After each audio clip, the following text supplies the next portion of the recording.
Good evening, everyone. Welcome to St. Paul's. We are hosting the event, but of course, this is an event that is being presented by all 8 United Churches in Oakville. So, yay to us. If you aren't familiar with the building, well, first of all, I'm Deborah Lafayette. I'm the minister here at St. Paul's. And if you aren't familiar with the building, there are washrooms on this floor. If you go out here and just go down the hallway, there's an all genders washroom that anybody can use. It's an accessible washroom. And then we have a women's washroom. And we have lots more downstairs if you need it. So welcome tonight. I'm kind of the tech person and multi things tonight. So you'll see me running around. But I'm going to let Mary actually introduce our event tonight. So Mary. Thanks, Deborah, and thanks everyone for coming out on a very cold night. And actually, I think it's quite appropriate because we understand how people that are very vulnerable are very impacted by this very cold night. So thank you again for coming. The United Churches in Oakville have been meeting together, and the outreach committees have been meeting quite frequently, almost once a month. We meet by Zoom. And this year, we started to discover things that we had in common. And every church looks at food security. And so we decided to dive a little bit deeper into the organizations that support that in Oakville and have a better understanding of what goes on. And when we started to look at the various organizations, the one that came up was Frontline. And we didn't know enough about it. And this seemed like a very great time for us to learn more and to share that information more broadly within the community. So I'm really pleased to introduce Ron Shantz to you. And I'm going to read a little bit, but I know Ron is going to supplement it with things that I might not have included. I was given some information by one of the Oakville churches, Glenn from Palermo, and he wasn't able to join us tonight, but has known Ron for quite some time. So he shared with me some insider information. But Ron, and I'm not sharing all the insider information. Ron lives in Oakville with his wife, Joyce, and he's been here for about 30 years. And he has a lot of experiences in developing programs and facilities that build relationships in community. Ron is an ordained minister and a carpenter. I was told to remove the skilled part. I've been told that he really does like to build things. And like Frontline Outreach, which was launched with Ron and Joyce to serve and assist those that want to be proactive in community outreach. Ron and Joyce are continually building Frontline Outreach to help people that may need extra support, whether through the summer day camp program for kids or providing meals to those that are houseless people in our neighborhoods. Ron has and continues to help many, many people. So thank you, Ron, for being with us tonight.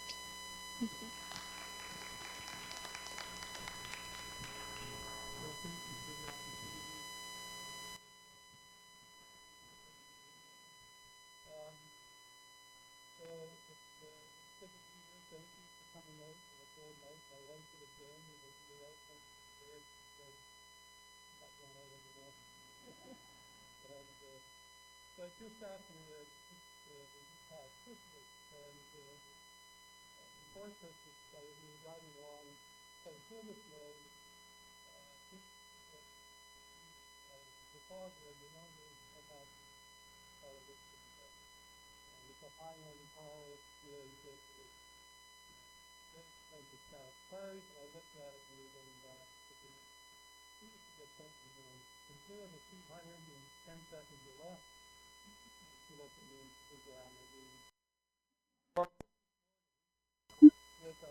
said, you know that deer, the 200 that you were asking about doing about? Look out in the driveway. I looked in the driveway, and there with a big red bow was a bathroom big place there.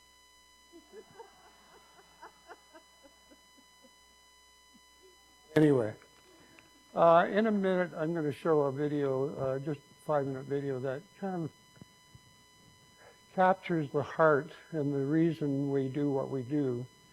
And just a little bit of a backstory in my own life.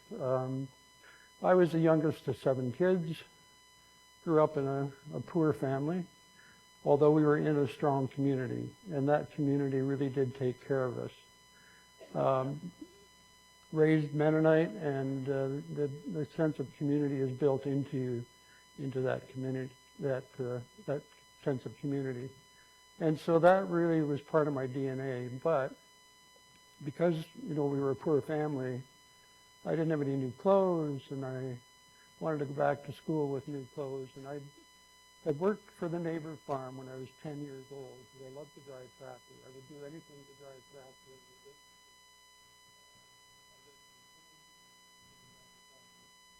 The end of the summer, I got $10 from my hard work. Another tractor mixed up. And I went to the local clothing store in Dundas.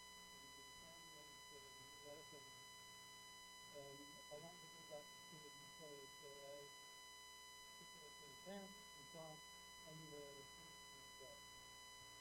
Put it up to the sun, took the $10 beside it.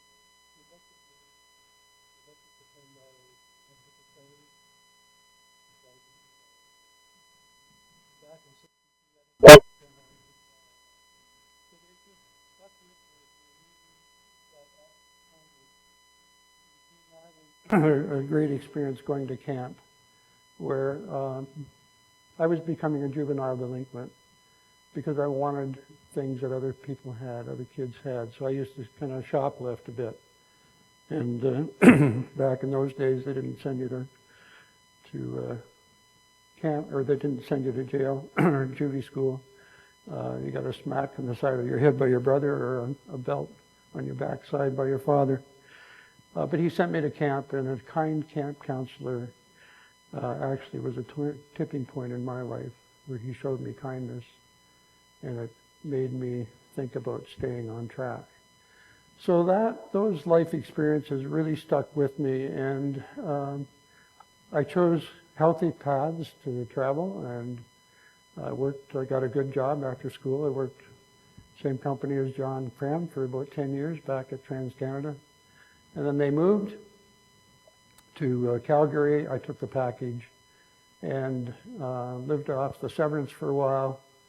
And then I heard a minister say, if you are willing, God will give you what you need to accomplish what He's called you to do. And a person of faith I was, and still am. But I said, okay, Lord, I'm a free agent. What do you want me to do? And a couple days later, I got a call from the chair of Prince Charles Place, a new nonprofit housing project at Curran Spears. And they were looking for a temporary part-time property manager because the existing one was taking sick leave. And she never did come back because she had terminal cancer. So 30 some odd years now, 31 years later, I'm still there. I'm permanent, but I'm still part-time. But in that sense of community, I learned very quickly that was my sweet spot, is working with community. And I looked around the neighborhood, and back in those days, up to the early 90s, and during that time, Kerr Street was not a good place. It was the dark side of Oakville. And if you've been around Oakville long enough, you'll see that you can remember those days. My wife was actually born and raised in Oakville, and we still live in the house that she was born and raised in. So there's a bit of history there. At any rate, I looked around the neighborhood and I saw all these kids that were like I was when I was their age. And I looked around and said, what can we do? And what made a difference in my life? And that was camp. So we started a simple little day camp, gave the kids lunch, and that was the genesis of what is now Kerr Street Ministries. We got to know the kids, we got to know their families, and then we opened the drop-in and the food bank and all the programs that grew out of that. In 2008, I kind of accomplished everything that I set out to do there, and I like to pioneer new things. So I left there, took a year, and then the region of Halton Housing approached me and said, North Oakville is underserviced, and there's a lot of need there. Would you consider doing something in North Oakville? So I called together the churches, the pastors, and Munn stepped up, and among others, and we agreed to launch an outreach in North Oakville, and then that became Frontline Outreach. So that's kind of the backstory of how Frontline came into being. One of the signature events is our day camp, because we figure if you can start a kid, capture a kid the way I was captured, in providing a safe place to belong, good role models, and support to the family, perhaps you can divert them away from becoming homeless down the road. And what we found over the many years is that it truly has made a difference in the kid's life. I see them now as adults, and they're in the professions, they're in social work, they're in trades, they're doctors and lawyers. They're very smart. Don't think they have all landed there, but the majority have. And so that's what makes it worthwhile. I'm going to show the video, and then I'll explain a little bit about more of the present programs. Camp Dakota is a very big thing for families in the housing communities. Camp is provided 100% free. There's no fees attached. It's fun, it's educational, without the kids even knowing it's educational.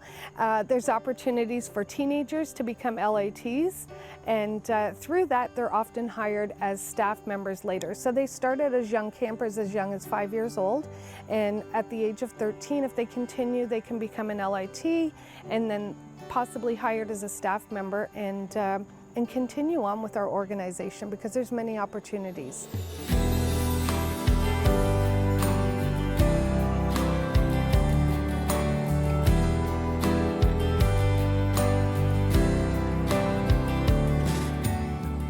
What Frontline Outreach is doing is a special thing, because I've seen it with my own eyes, bringing communities together. And at camp, it brought a lot of kids together, which means it also brought families together.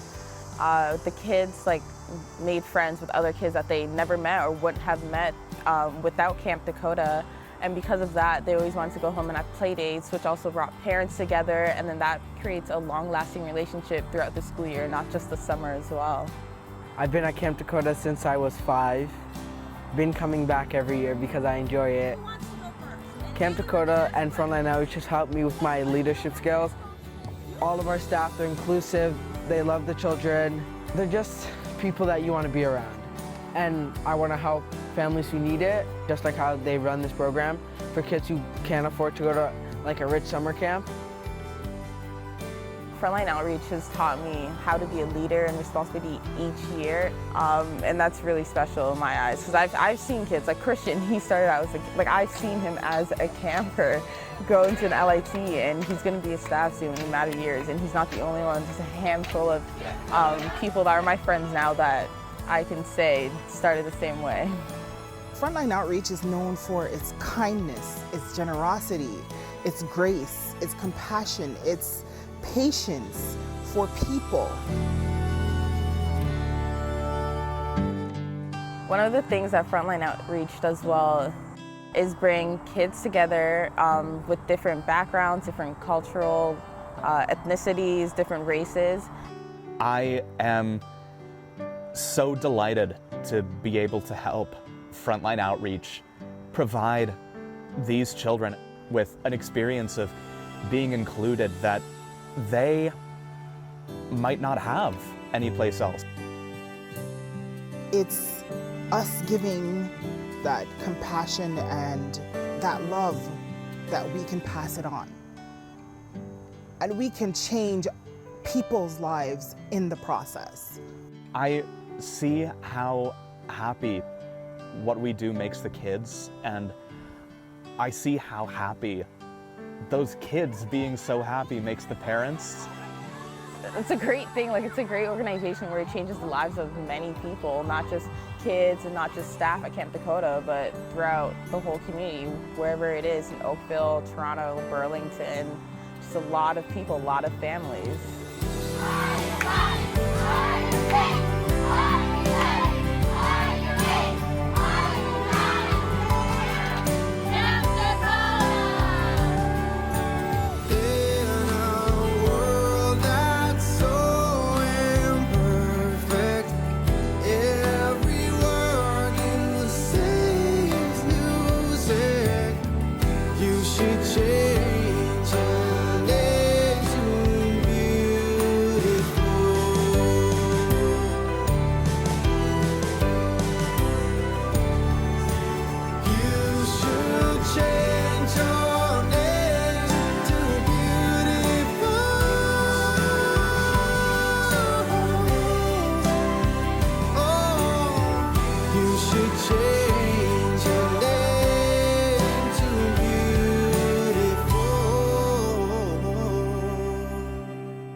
So that gives you a glimpse of one of our signature programs.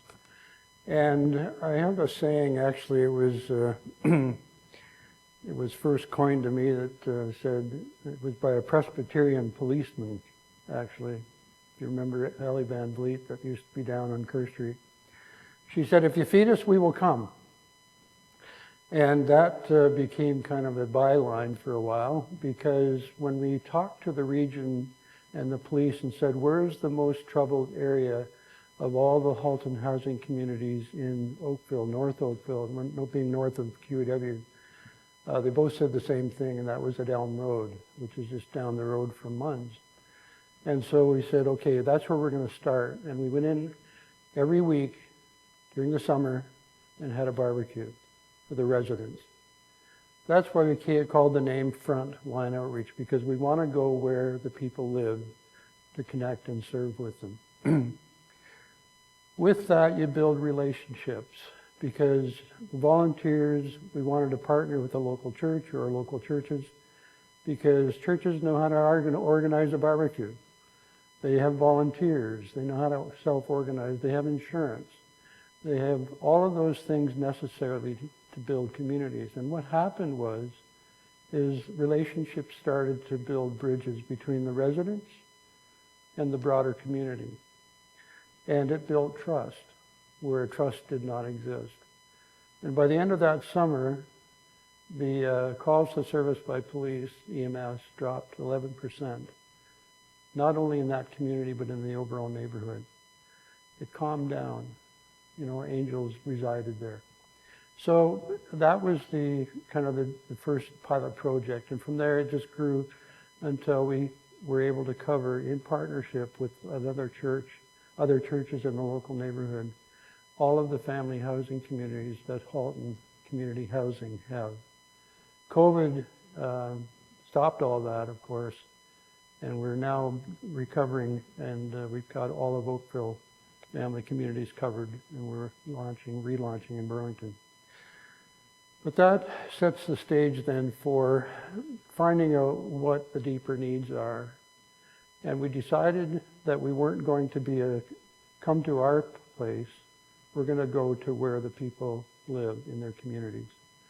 And so to that end, we partner with Food for Life, and the Oakville Legion at 6th Line and Upper Middle provides space for us for the day camp, but also a weekly drop-in and a food distribution. It's not an open food bank. There's lots of open food banks around that people can access to, but we wanted to focus on families that live in Halton housing, because you can get to know them. And by getting to know them, you know how best they can be served.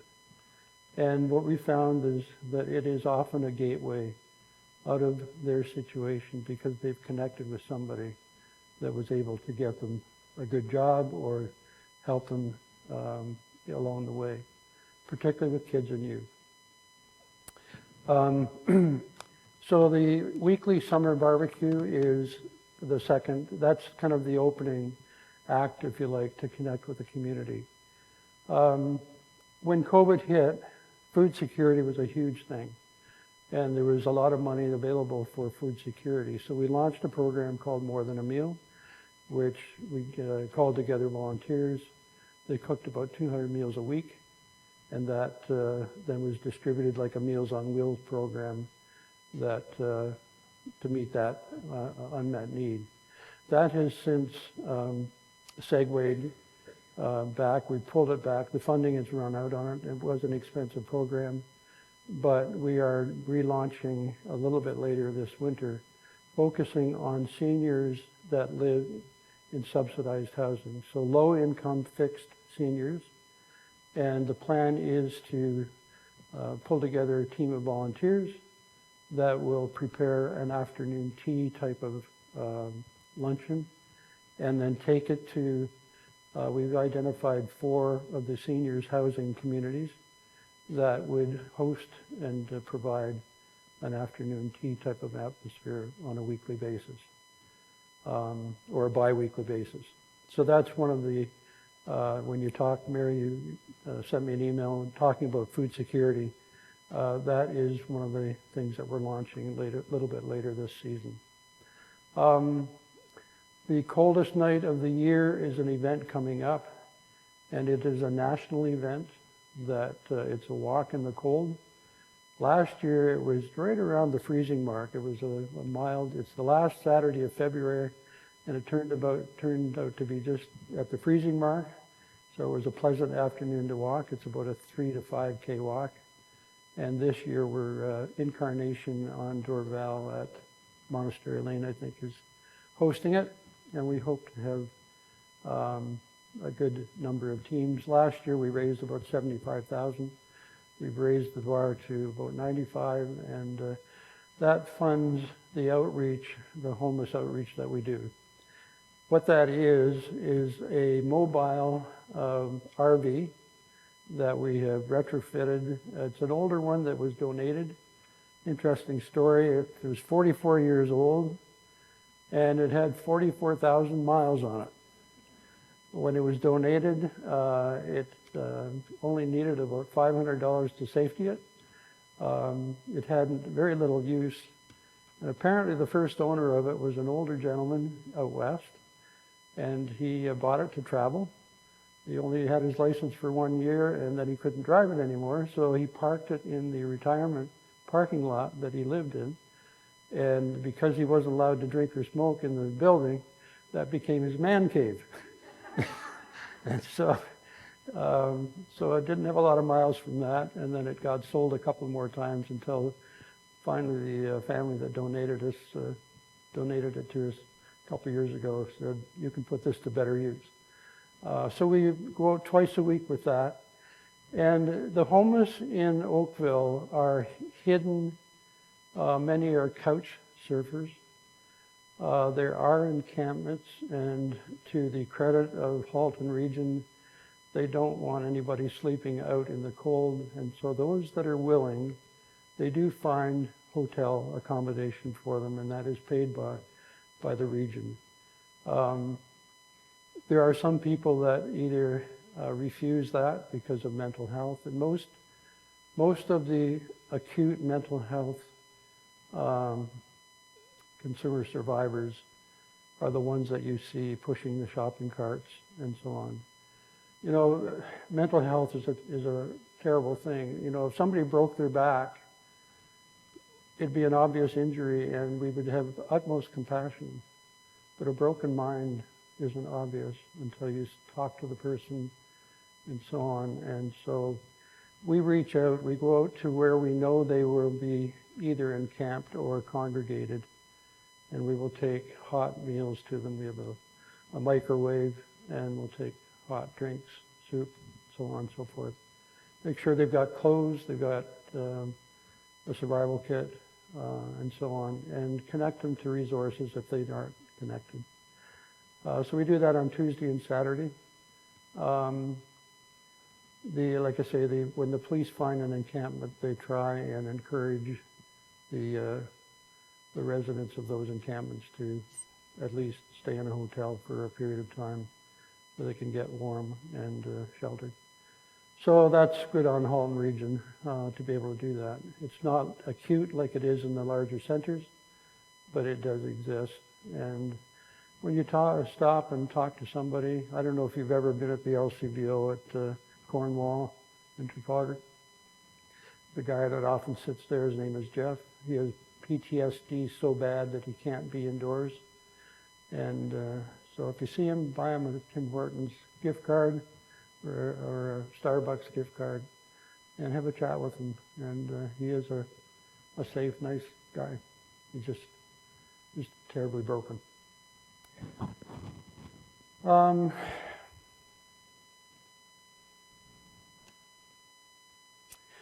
Mary asked me what my dream is or my vision, and I thought about that, and I guess my vision or hope is that the faith community would really step up and serve the poor with the unconditional love of Christ that Jesus preached when he preached his first sermon, that being the Sermon on the Mount, otherwise known as the Beatitudes. And it doesn't take much, it takes a community. But individually, as part of a community, we can do a lot. And like I say, when you can build relationships, you get to know the people, you get to know their situation, you can empathize with them, and maybe you can even help them on their way. That's kind of a very general overview.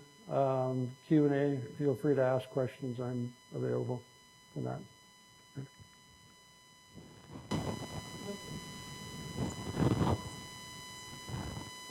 Thanks, Ron, for giving the overview and for your passionate support of people that obviously have been, you touch and really see them.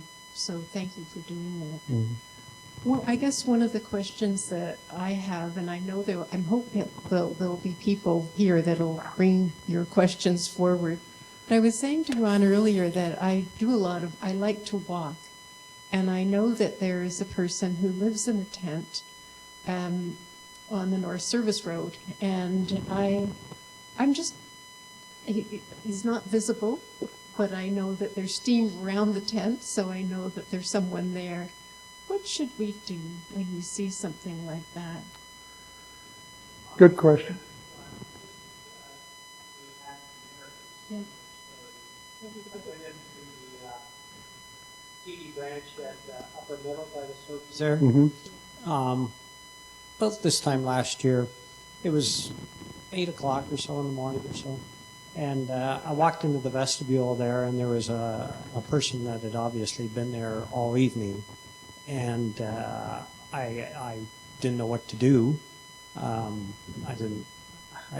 can't remember if I got my money and left, or if I just walked out the door again. But anyways, I came home and I mentioned it to Janice, and we felt bad. And then we talked it over, and then I went in later and talked to the manager of the branch. He said, "Oh yeah, he's whatever his name was, and we know him, and he's not threatening. He's not anything else. And if it's opening time at 9 o'clock or whatever, we ask him to leave and he just moves on." And but very similar situation. Like, what do you do? How do you help these people? Should you inform someone?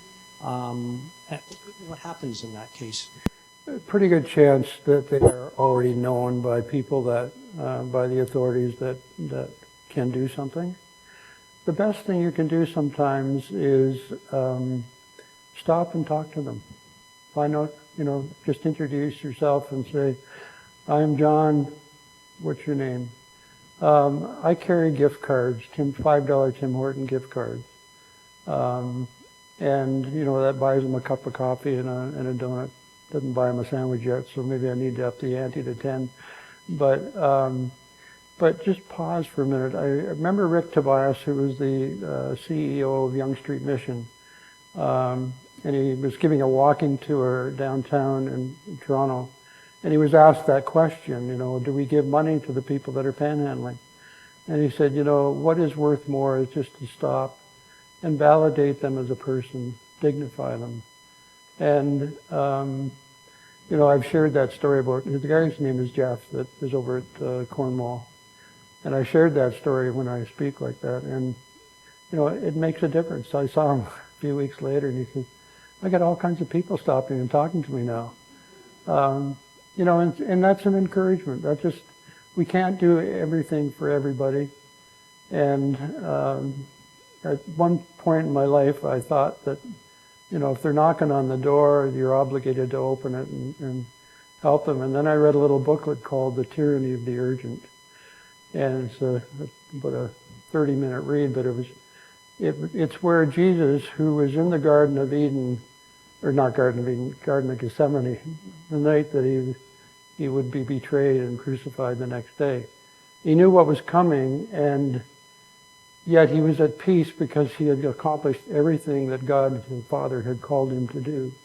Even though there was a lineup, you know, he would often be in a town and say, we're done here, we need to go. And even though the lineup was still a mile long to be healed.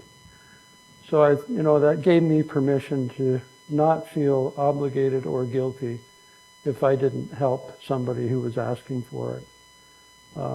We do a Monday night dinner for the homeless, for people that are at the shelter, and so on. And it's a time for them to come together in fellowship and good food. There's a team that come in and cook a great meal. We take turns, and then there's takeaway for that as well. But it's a time that they can come in out of the cold and fellowship with each other, build friendships, and that also helps us get to know them and find out what they need. Often they have had good paying jobs, and then life went south, and the cost of housing now, one guy said, I have the choice either to support, you know, be a responsible father and support my kids and pay the support, or I can rent an apartment. So he sleeps in his car. His car is his home, so he can be a responsible dad. I don't know if you've looked at the price of housing in Oakville, but in my neighborhood, which is fairly modest, it's just College Park, in 2022, a realtor gave me a survey, results of a survey, and the lowest price for a detached house was $3,500 a month. And it went up from there to about $1,000, depending on what you were going to rent. But as a landlord of a nonprofit housing, I still manage that building. And we have thousands of people on a waiting list trying to get affordable housing. So that's often the dilemma and the cause of homelessness, because when real estate values went up significantly a number of years ago,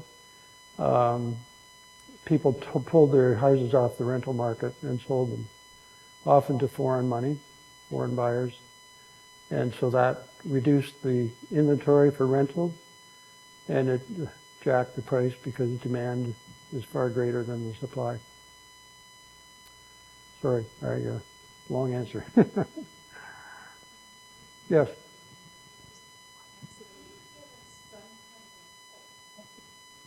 Could you give us, does that help? Could you give us some kind of an idea? How many homeless people would we be talking about in Oakville? Halton Region keeps tabs on that. And there's, at any given time, there's about 100 homeless people in primarily Oakville, Burlington. Yeah. Yeah, it's all of Halton, but primarily Oakville and Burlington are the two areas.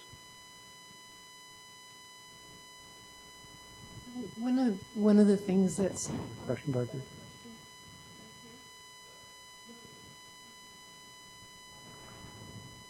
Ron, you talked about housing as really one of the key items to help people, and what is the region doing anything for low income housing or rent geared to income, or I know the federal government has billions of dollars that they're trying to get out to communities. I haven't heard in Oakville, but maybe that's my fault, Well, of anything that's going on. And we desperately need it. And if the region and the town really want to do something, things can be done. COVID proved that governments can turn on a dime. Where there is political will and money, things can happen very quickly. But there is so much red tape that has developed over the years and there is a NIMBY, not in my backyard mentality. And so it's really, land is extremely expensive. Back in the late 80s and early 90s, there was a major push on to build social housing. And that's why Prince Charles Place exists. That's why there's I think about 3,000 subsidized units in Oakville that do exist, but nothing new has been built. They just announced I think it's in Acton, there's $182 million building supportive housing units. There's less than 100 units though that are being built with that money. But every level of government touches that process. And so one situation where it was a private developer had the land, wasn't asking government for money, it was shovel ready, the plans and everything else, and there was an incorrect historical designation on that property. And they were prepared to build about 200 units, I understand, and it was in the north end of Oakville. And they went to get that incorrect designation removed, and town council refused. So the program died on the vine. If you're going to build some kind of a multi-purpose, which is rental housing, you're looking at $1 million before you can even break ground. By the time you get through all the permits and all the red tape and all of the process. And so, there's no incentive to build purpose-built rental housing. So it's, that's my soapbox to the politicians. You prove that you can turn on a dime with COVID. Housing shortage is a crisis, and it's affecting everybody, all levels. Middle class can no longer afford you've got adult children, can they afford to buy a house really anywhere? We have a 40-year-old son, and he was in Montreal. Montreal was not a kind place during COVID, and he was starting to see the effect. And we ended up going down to New Brunswick and finding a place down there, just before the boom hit down there. 3 acres and a 3-bedroom house was $75,000. He's happy. He's got a hobby farm and so on. He's trying to find a wife, but rural New Brunswick is not prime. Yeah, sorry. It's based on your income, where it's called a LICO, low income cutoff, and it varies depending on the size of the household, how many children, how many bedrooms you need, and so on. And that can range from a single person of somewhere around $18,000 and a family up to $50,000 or $60,000. It depends. They put the charts out every year. But yeah, and when you're in subsidized housing, if you're not on a disability support or Ontario Works, otherwise known as welfare in the past, your income is based on 30% of your gross income. So, and then it's capped at whatever the market is on that building. Yep. Here in Oakville, there's 8 United Churches. And we're all losing members in our congregation. They're dying. That's pretty well across all denominations. Yeah, that's right. So it's not just the United Church, but other churches too, other denominations. And some of them have pretty nice properties. I think there's an opportunity for some leadership to do something about low-income housing. Absolutely. I mean, we've done it before, as you said, in earlier decades. Glen Abbey is a classic example of partnering with a developer and building housing, seniors housing or whatever. Again, if all the churches, if all the faith community in Oakville, and it would be significant, it would be probably everybody connected to a church would be somewhere around, if you added it all up, it'd be close to 100,000 people. Probably half the population of Oakville. If they all collectively have one voice said, look, we want to do something and we've got properties with excess property, we want to build affordable housing. The biggest barrier is real estate, the cost of real estate in Oakville. So there's one church in East Oakville that have acreage, and they wanted to build affordable housing, but it was zoned employment lands right next door, even though across the road is 2 subsidized housing communities. Town council refused to change the zoning, and so they have managed, though, to be able to build a supportive housing for autism. So it's kind of marginally employment because it's a special need. But that's the mindset of your city council. And I know a lot of them, and I have a lot of respect for them as individuals, but collectively there's a mindset, unfortunately, that public housing is for somewhere else.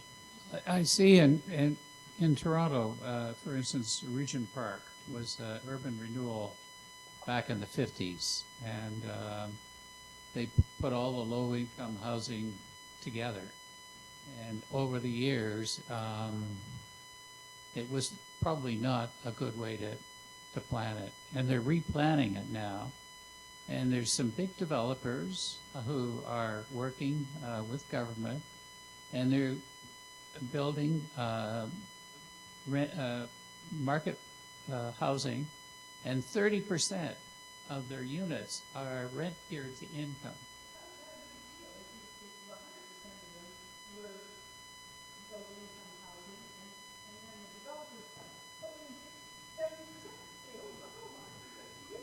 Actually, if I may speak to that, because I know that development. It was a Daniels group in partnership with Toronto Community Housing. And the problem with Regent Park, it became a real rat's nest. There was a high concentration and no supports. It was poorly designed. It was well-intentioned, but poorly designed. And so they recalibrated the whole thing, redesigned it, without any taxpayer dollars needed.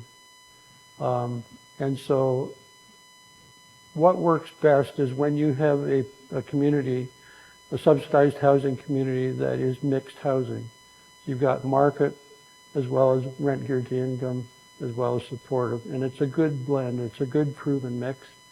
That's what we have in Halton. And it just works really well. So it's not the developers that profited from that, but they partnered with it to build it and develop it. So it's got commercial and it's got retail, it's got rental housing, market rental housing, subsidized rental, and full market, but no ownership. Other question? I just kind of wanted to follow up on the 8 United Churches and the properties that we have. I'm hearing lots of political things that need to happen.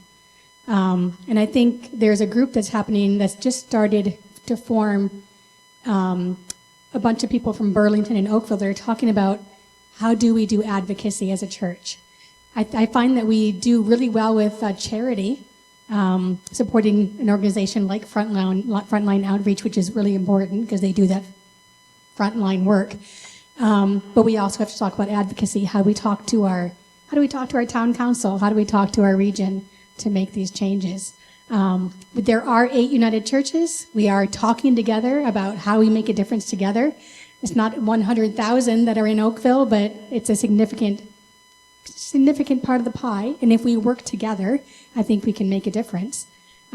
We have sold this building, unfortunately not for housing, but that was not in the cards this time. But who knows out of those other properties whether we might work together and build something that makes a significant impact here in Oakville. Yeah, I'm not an advocate. I prefer to just work at the grassroots level and work with people directly and change their hearts so that they can make an impact down the road. But you know, the definition of a political leader, I heard, was that they look out and see which way the band is marching and then run out in front of it and say they're leading it. So for what that's worth. Anyway, I've taken lots of time. Yes. So that was very enlightening. Mm-hmm. This is a summer program? It is a summer day camp. And does it run all summer? It does. Only the children and youth that live in social housing are there attending. They come at no cost to the family because they just can't afford it. And they can come. We spend the first week training the leaders, and a lot of the leaders we hire former campers. You heard the testimony there. So we don't want any barriers for those kids to come to camp because it's camp with a purpose. We instill those values, the Judeo-Christian values, in all of the things that we do, but we serve a lot of none, like a lot of other faith children too. But our values are pretty well universal. We're not a Sunday school, we're not a backyard Bible club, but we do talk about the parables of Jesus as stories. And the other faiths love it because we have a high moral standard, but it's a lot of fun. And the kids, like I say, it enables families, single moms, to keep working at their jobs without having to worry about daycare. It's close proximity to those communities in North Oakville. Most of those communities are along Upper Middle, from 3rd line over to 8th line. And like I say, the Oakville Legion gives us free use of their property to run the camp because their programs don't run until later in the day. So Camp Dakota, Dakota means friend forever. And but like I was saying to John, we don't do a lot of public promotion because we're very focused on serving the families that live in that area. But we will run a couple of events, one being Coldest Night of the Year. That is a major fundraiser for us. And we encourage you to donate or form a team or be a sponsor, whatever, because those dollars then not only support the homeless outreach, the food programs, but it also supports campers. Yeah. Are there any further questions? Yes. That you also gave every child a winter coat this year. Nobody goes without coats, hats, and mitts. And yeah. Not only the kids, but adults and moms too. Yeah. How can we help, Ron? I mean, I know there's the Coldest Night, which is coming up. Yeah. What are a couple of things that we could do? When we get the seniors luncheon program launched, if you've got a gift of preparing food or a gift of hospitality that you would like to participate and be a part of the outreach, you know, you're certainly welcome. We would find a place for you to serve there.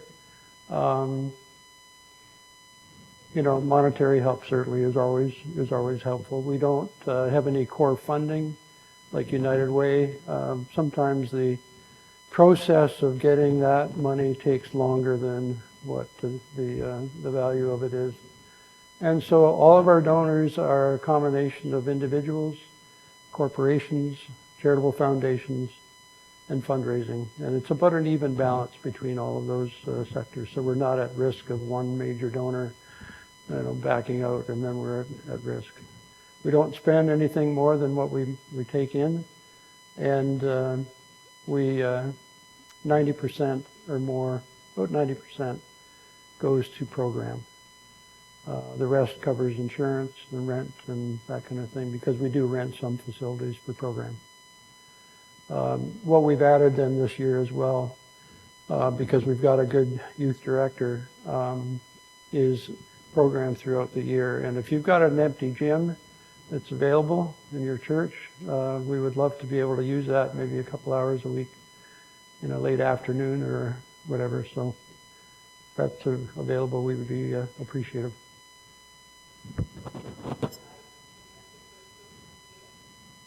I think they partner. Food for Life is a major partner with us. We get all the food that we able to distribute through that, and we did a value. We do a value when we get a skid load of food on the Wednesday drop-in, and we did a valuation of what the grocery bag hamper that the folks come in and get. And it's between $100 and $160 a week. And it's fresh vegetables, it's frozen meat, it's non-perishables. And it doesn't go to the landfill. But that's a significant dent in a grocery budget. So, yeah, sorry. Well, on behalf of everyone here, I wanted to thank you tonight for coming. This is just a small... Oh, thank you. From some of the people here, and there may be more that would like to donate if they haven't had a chance to offer. We as a church have been invited to be a place for the walkers of for the coldest night of the year. So we'll be supporting the teams. Okay, good. For this, and there may be other places that we were asked by the St. Matthew's Church to support this, and we're delighted to be able to start and perhaps encourage teams as well. For sure, yeah. Well, thank you very much. And our website isn't always up to date, but it's frontlineoutreach.ca. Don't do .com, because it'll take you to an organization in Florida, and how we wish, but that would not be us. So anyway, .ca. Thank you. Thank you.